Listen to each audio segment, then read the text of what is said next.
Monday School is a chance for Wally to share what he learned at church and prove that he went. So we started a new series on love, which seems appropriate around this time with Valentine's Day coming up. And, you know, we have love songs, we have rom-coms, we have romance novels. Why?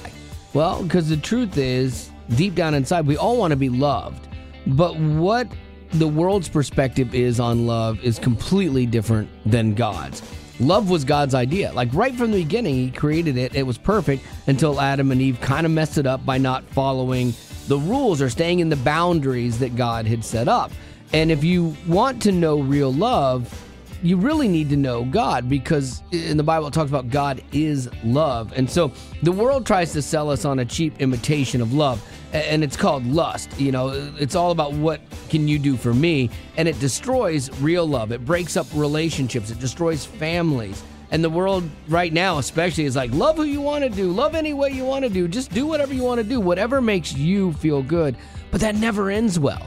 And people don't realize that until you're in the middle of it. And the thing that seemed like the best idea and the best version of love at the time always ends with you being empty if you don't know God.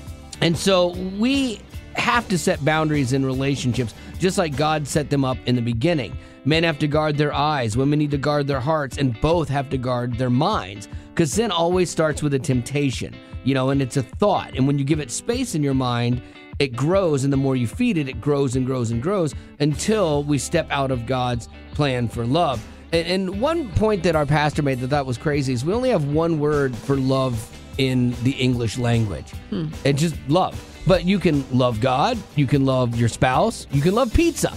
You know, but it's all the same. You know, we have one word that says it's all the same. No wonder our view of love is distorted. Because if you love God and love pizza, those two things do not equate. I see what you're saying. Instead, you just should say, I like pizza. Yeah. We don't have a way to distinguish the depths of love. Right. You know, and in Greek, they have 4 different words for it.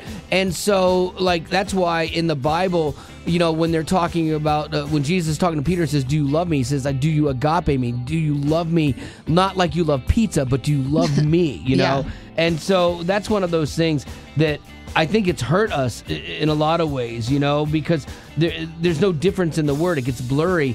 And in our version, love is trivialized, sexualized, sensationalized, marginalized, and even weaponized, you know? And the Bible says that love is the evidence of our relationship with God. And no one I know has ever seen God, but they should be able to see God in me, and the way they do that is through the way that we love. So there you go. Hopefully that helps you out if you're wondering about this kind of stuff, and that's your Monday School for today.